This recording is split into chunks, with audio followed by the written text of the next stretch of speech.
Yes, people, welcome back to Arsenal with Ash. The quadruple dream is over. We lost the Carabao Cup final 2-0 to Manchester City. That's a painful one, man. Wembley is a horrible place to be when you lose, honestly. And it's happened too many times to me. I don't think I'm ever going to go to a Carabao Cup final again, because I clearly am a bad omen. I've been to 3 Carabao Cup finals and we've lost all 3 of them. FA Cup, absolutely fine. Plenty of success there. But in the Carabao Cup, it's just we just can't get over the line. And the trophy drought for that continues, 33 years we are now. And yeah, that was a learning curve, hopefully, for the boys, because they got schooled. And Arteta got absolutely schooled in that second half.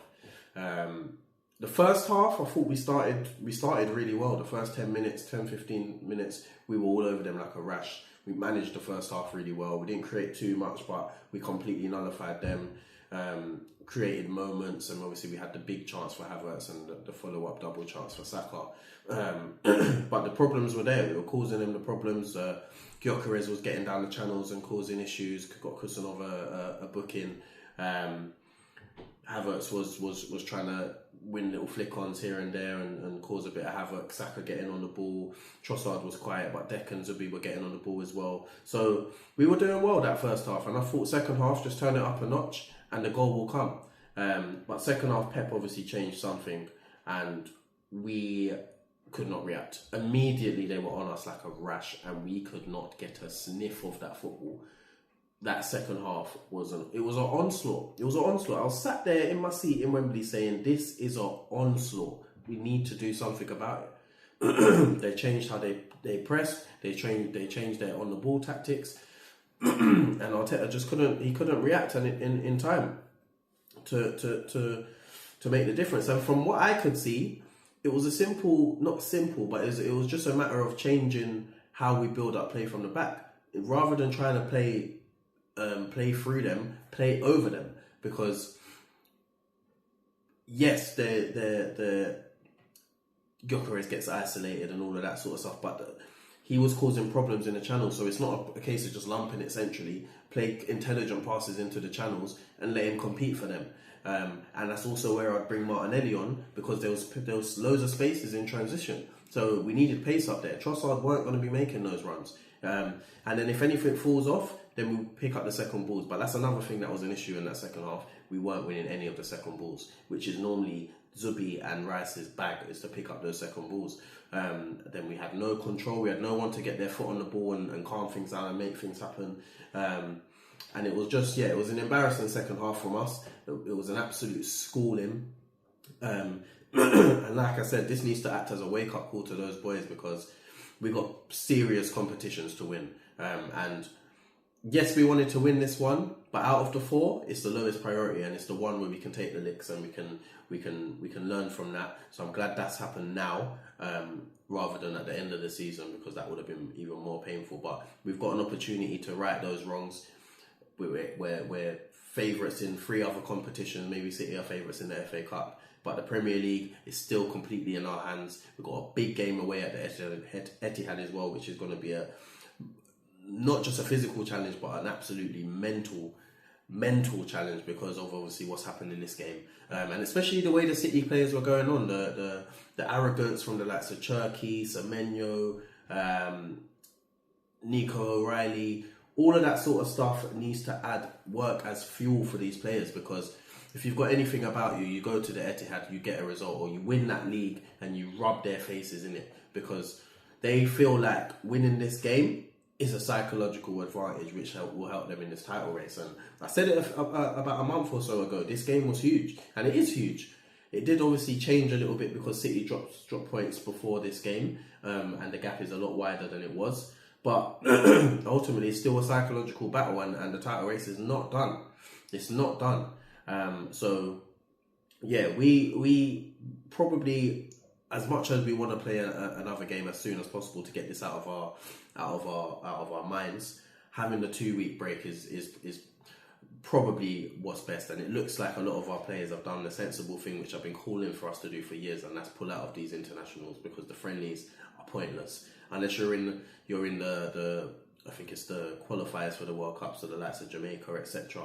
Then yeah, go and play for your country. But if you're going to the World Cup and you know you're going to the World Cup, what are you doing risking yourself in some stupid friendlies when you've got titles to win? So I'm glad that Gabriel's pulled out of the Brazil squad. I'm glad that Saliba's pulled out of the France squad. Eze's out of the England squad, although obviously he's got the injury. Hopefully it's not going to be too long. Ben White got in, which I'm happy for him, of course. Timber pulled out of his international squad. Odegaard's not going as well. Trossard's pulled out as well. So all of this stuff I'm happy to see. And obviously Declan and Bukayo's both going to get a week off as well before they join the England squad. So it allows them to to freshen up, because they've played a lot of football recently, man. And as much as I'm frustrated and annoyed at them of their efforts in this final, I thought they were terrible in that second half. I know there's been a big physical and mental strain on them. So if they were going to lapse in one competition, let it be this one, man. And then we push forward for the Prem, for the Champions League especially as well, and then see what we can do in the FA Cup. But I'm not too disheartened, I'll be honest with you. I was flat, obviously I wasn't happy to lose the game, but I'm not too disheartened, man. I'm not too disheartened. We've literally got bigger fish to fry, and the Premier League is the holy grail. The Champions League, if we can get that over the line as well, would be amazing. But it's about the Premier League, man, and we've got 7 cup finals in that to go and make absolute history. So that's what I want to see us do.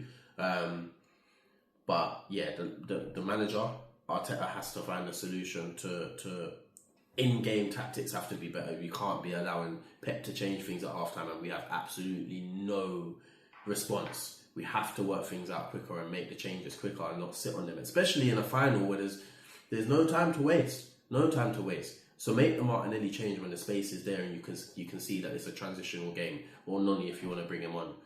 Make them changes. Bring Calafiori on earlier for Hincapié because the booking has handicapped him.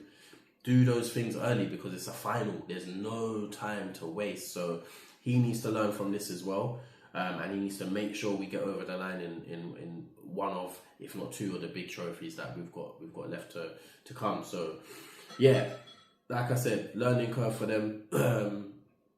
And I want to see a firing, absolutely relentless Arsenal come back after this international break and go and take that trophy rather than relying on City to drop points. Go and grab it and say, this is ours. But yeah, big up the fans as well, man. It was a great atmosphere at Wembley, despite obviously losing.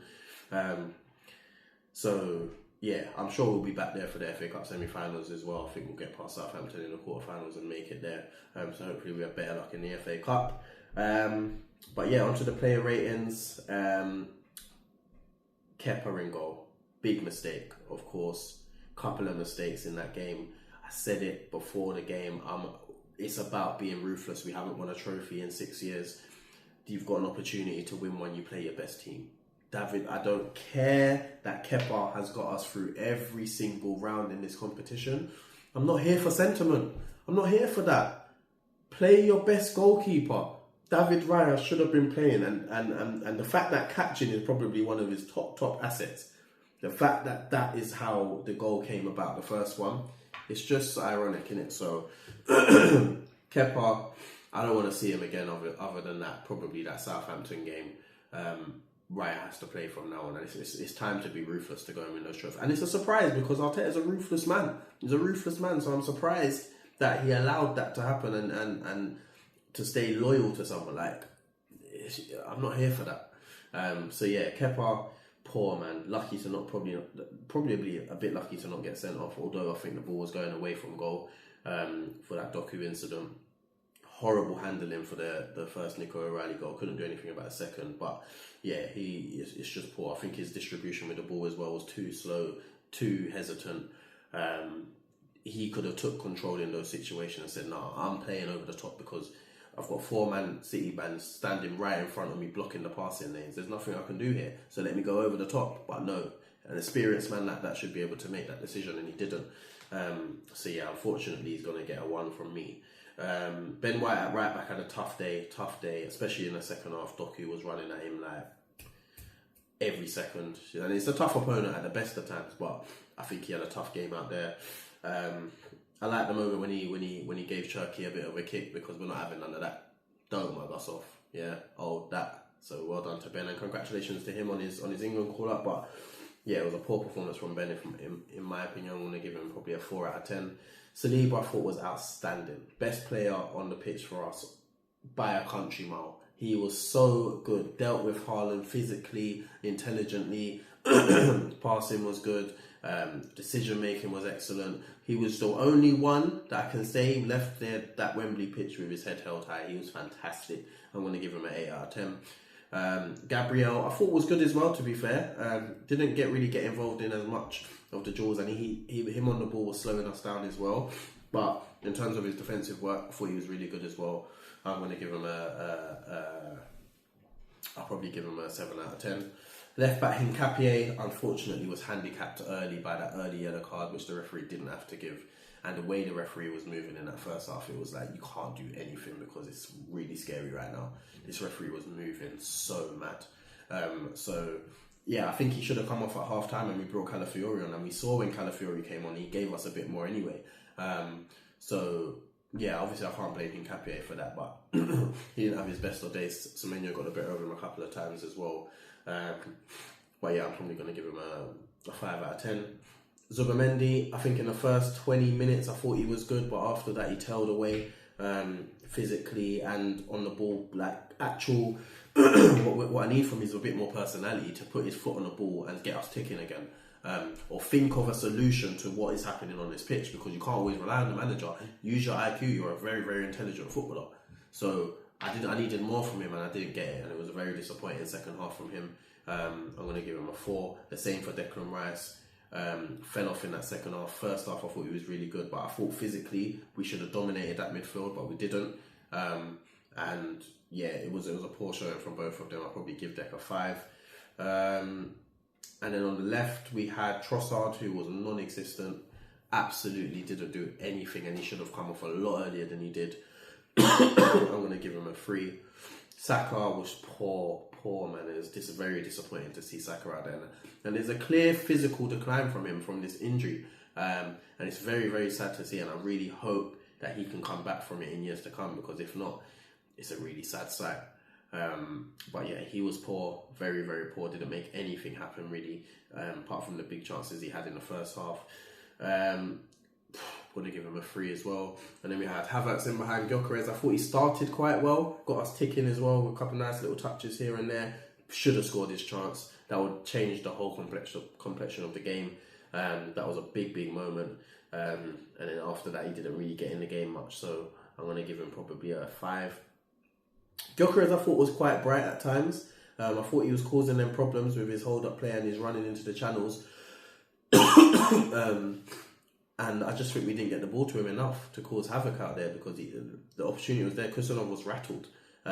So he really could have caused them problems if we allowed the ball to get to him more often.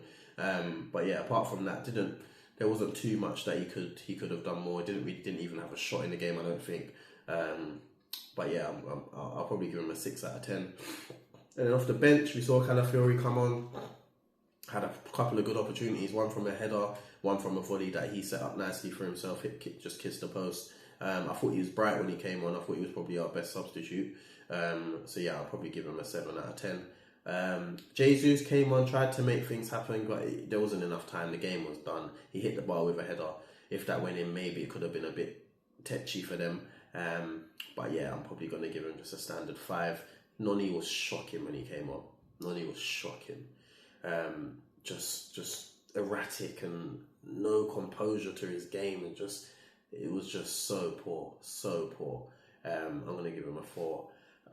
Martinelli came on and it was the same. It was non-existent. By the time he came on, it was too late. We had the opportunity to bring him on and allow him to grow into the game, but by the time he came on, the game was done. Going to give him a 5. Who else came on? I can't remember. I don't think that might actually be. Was that all the substitutions? So we had Calafiori, we had Martinelli, we had Noni, Jesus. Was there not one more? I can't remember. But yeah, if I'm missing anyone, let me know in the comments.